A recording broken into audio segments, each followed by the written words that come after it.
2011 and 12, I see the pervasiveness that would become LinkedIn. It had a couple, I don't know, like 20 to 50 million users at the time. And I see that sellers, for the first time ever, are going to be able to use social media to not only do research, the left side of the brain, but engagement, right side of the brain. I call it social selling. I go into the market, win hundreds of customers. But for years and years, what I watch is a Pareto's law. The vast majority of sellers struggle to incorporate it and indoctrinate it as part of their daily usage and utility. And then more social media tools get piled on.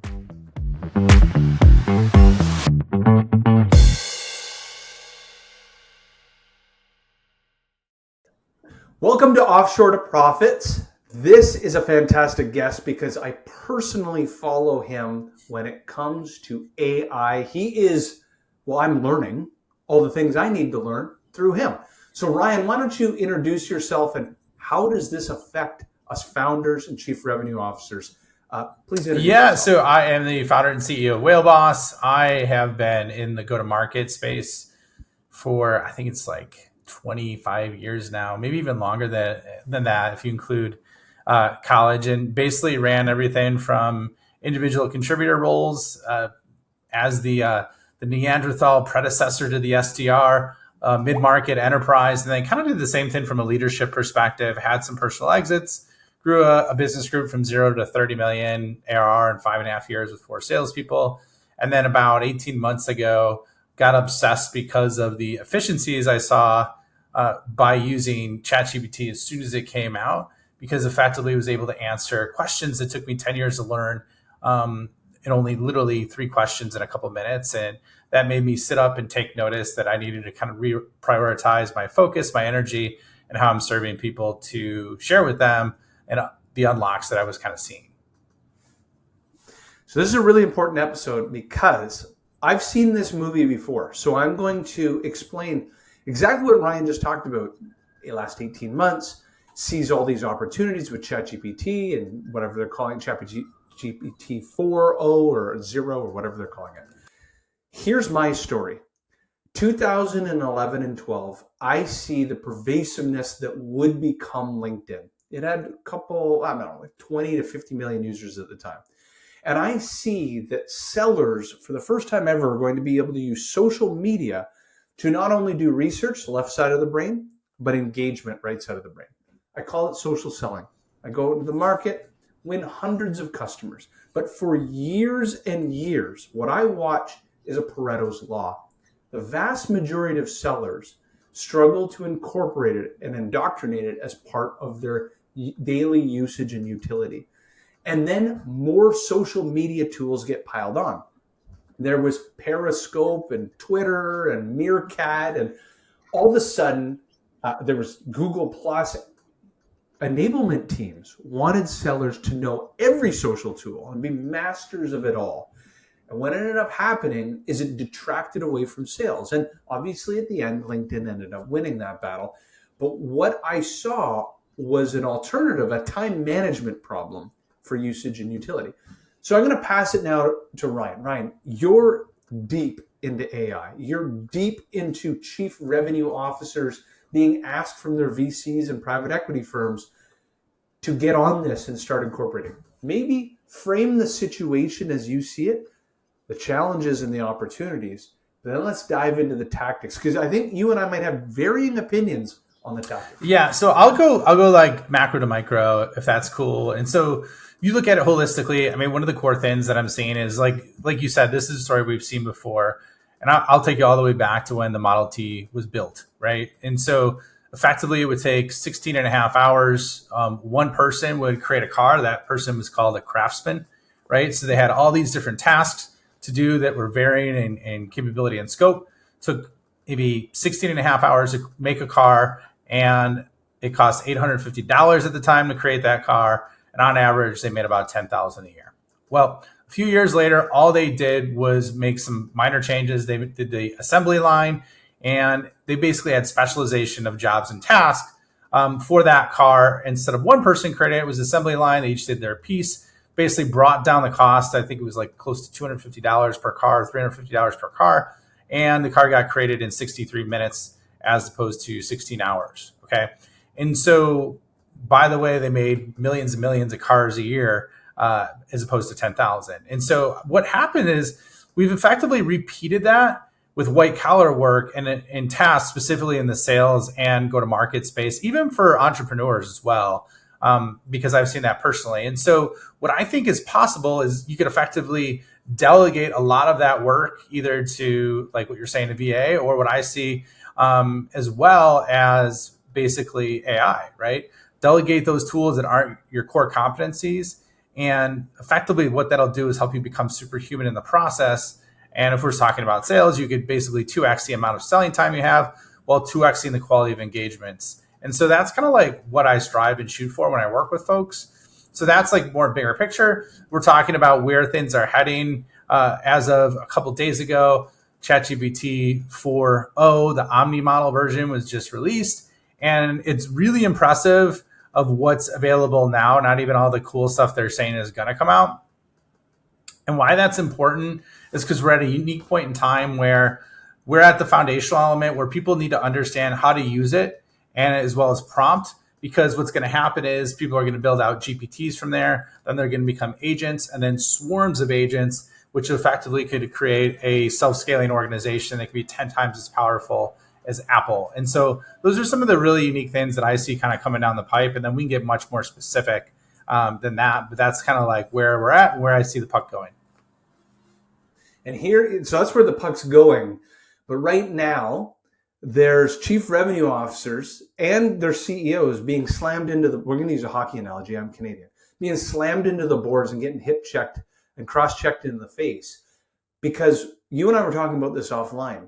The venture capital firm, the private equity firm, who, let's face it, like they're not daily operators. They're seeing the big picture. They're looking at it from a spreadsheet perspective, and they're driving home this message. CRO, how are you engaging your teammates using these AI technology? How are you incorporating it into your business? Maybe tell the story of what you're seeing in the market and how this is completely flustering the average sales team. Because back to my old play I've already seen before, you tried to cram social media tools down the throats of sellers, and the usage and utility, much like a CRM, struggled for years and years, and it became a time vampire. So kind of play from your lens what you're seeing. Yeah, I mean, it's a great question. So, and when I say AI, let me be very specific. I mean, using a large language model like ChatGPT, Copilot, Claude, or Gemini, right? Those are just examples of the core four, I guess you could say, right? And so what I'm seeing is there's a couple different levels. It seems like there's either folks that are getting pressed by their investors, whether it be PE or VC. And when I say folks, this isn't just CROs. These are like chief operating officers as well, CMOs, anybody in the C-suite effectively. And what's kind of happening is there's those, I say there's kind of three camps right now. There's those that are getting pressed by their investors, and then they're reacting and coming up with a solution to operationalize AI within their company and their people. Then there's also, because if you haven't done it by now in the product, you're way behind, right? So I think 23 was the year of a product, 24 is the year of people, right? With AI skill transformation. So that's one camp. The other camp that I'm seeing are basically folks that are just more proactive. They're like, hey, I want to get ahead of this. I see the opportunity and I see the value. And then the third camp is just like, I'm too busy to look at this right now, or I'm too busy to focus on this, right? Which is so funny because like if you invest 2 hours, you can get back 10 hours a week, even as a leader. And so it's like one of those compounding values that you can achieve if you just understand the core concepts of how to use it, and then it'll keep stacking on itself. Well, can we dive in? Because this is a really unique opportunity, I think, for listeners, where you've probably heard on podcasts, maybe even on this podcast, like this, my business, Get Levrg, is around operating leverage, is around, talent arbitrage. But for the most part, every time I hear about AI on a podcast, it's like the why we should do it. But you're in the unique situation where you, like I was with social selling, you are the implementer. You are tip of the spear best practices. Outside of my use case, I use it for copywriting. I use it for market research. I use it for ideation on newsletters and these sort of things. That's about as far as I've gotten it so far. Can you give practical applications for those listening? Use cases, you can do it by buyer persona. Here's a revenue leader. Here's what I would do, marketing and so forth. What are real use cases people are need to jump on today, not tomorrow? Yeah. So there's a ton of them, man. What role do you want me to focus on? Because I could hit any of them. I would focus primarily on go to market. Anybody trying in marketing, sales, customer support, and also the founder trying to relieve themselves of operational duties so that they maybe could do more founder-led sales. That's kind of the big focus. So here's a good one that should hit all angles. I think, like, you mentioned the founder-led sales, you mentioned sales, and you mentioned marketing. So there's so many tools out there, and you can even use Zoom's free tool if you want, or whatever. And basically, I use the AI companion. Yeah, it's great. Fathom is one I like too, and basically just get the transcription from that. Okay. And so what you could do is you could effectively take the transcriptions from all of your sales calls over a period of time, paste them in a doc, and then create a prompt that basically identifies how to identify the key trends in terms and questions that your prospects are asking, right? And you could also do it in terms of, you could separate it in terms of won deals and lost deals if you want to segment it even further, and then have it basically the language that the winners choose versus the language that the people you don't want to attract choose, right? And then what you could do from there is you can create a table of those most common used terms and questions and effectively leverage that for your marketing copy, like you're saying, but it's in the language of your buyers, right? So that's one you could use. Another is then you can create sales scripts and questions or presentation material that proactively solves those questions or objections that they have. So those are really simple ways that you can leverage across sales and marketing. And oh, by the way, the third leg of the stool, product, and which is probably really the first leg of the stool if you look at it, you could use it for product development as well, and road mapping in terms of what people are asking for or what they want, that you could solve with your product or solution that you create. So that's like one very simple use case you could leverage. This is fantastic. So it's very interesting. So we just switched from Zoom to Google Meet in my business, Get Leverage.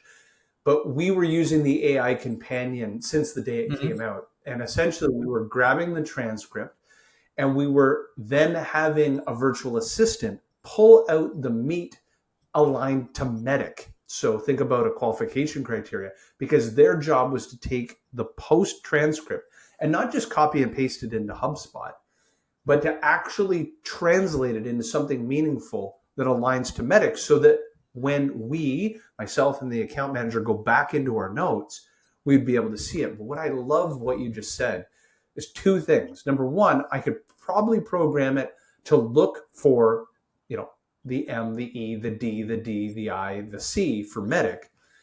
But more importantly, I love the idea on, as we're always evolving the web copy, is the transcription of questions, and then kind of almost like put it into some sort of heat map to figure out where on every product page do we need to have more FAQs, or do we need to answer these questions in the product pages because they're asking this question over and over again. And if they're asking it, that means we're not delivering it in our copy.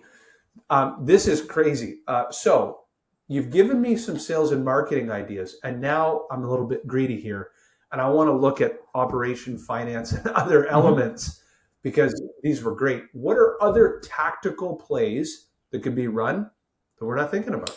Yeah, so I think there's a bunch.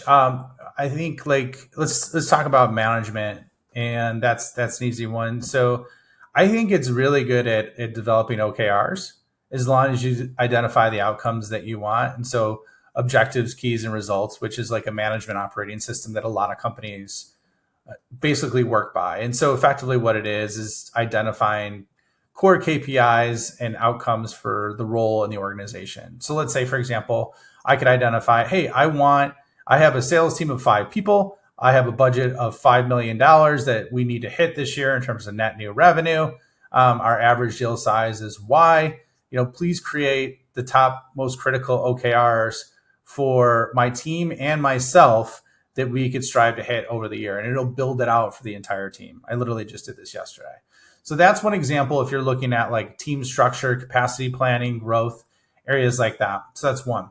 Another one is, and I think this one's good, especially if you're a solopreneur, is you could leverage a framework of somebody that you respect highly or that is insanely good at something, right? And so like one use case that I love is like Elon Musk first principles theory, right? So you could look at like, hey, this is the problem I'm running into, act as Elon Musk and use the first principles theory and basically identify like, what am I running into as challenges and how can I overcome them? And what it'll Or how would he make this decision based on his yeah. principles? And so what it'll do is that it'll like walk inside his mind and then ask you questions of things that are probably in your blind spots, right? Because like that was interesting. I leveraged that, and I can't remember the exact example, but it's like for example, let's take prospecting, right? Like someone's like, oh, I can't get enough appointments. I'm using cold email, and so some of it's like, well, why are you using cold email? It's not the most effective means anymore.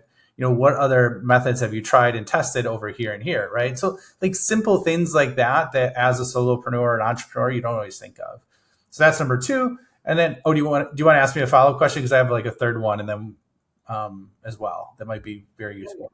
No, yeah, no, please. This is typically a 15-minute podcast. We're going to go over time because I want to hear this. Okay, so I'll give the last one then, man, and then I'll shut up. The other one is on data analysis that is very underused with executives. And I would recommend having like a Teams license, specifically either in ChatGPT or in Copilot. Gemini hasn't released this yet. Claude really doesn't have a data analysis capability, but effectively you can export or take a picture of financials or basically a dashboard or any other kind of metrics. And then effectively what you could do is have it identify what are trends, patterns, or problems you see within that data. And it could give you insights like a data scientist would really. And so those are like, I would say 3 core use cases that are pretty good that most often are looked at. This has been fantastic. Ryan, how do people get a hold of you? How do they learn more about AI? Yeah, man. So I have a podcast called The Scale Up Show. Very simple and easy. I talk about this stuff all the time, like as it comes out, and also released on my YouTube channel. So I would say like, if you want to see, like if you're a visual person, and you want to see it, like my YouTube channel's got like, it shows explainers on how to do this. And I do the same thing on LinkedIn. So those are probably the 2 best ways. If you connect me on LinkedIn, just reach out and say you heard me on the show. And let me know what you're looking at or what you're working on. And I love hearing from people. This is fantastic. Thank you so much for being on the show. Thanks, man. You take care.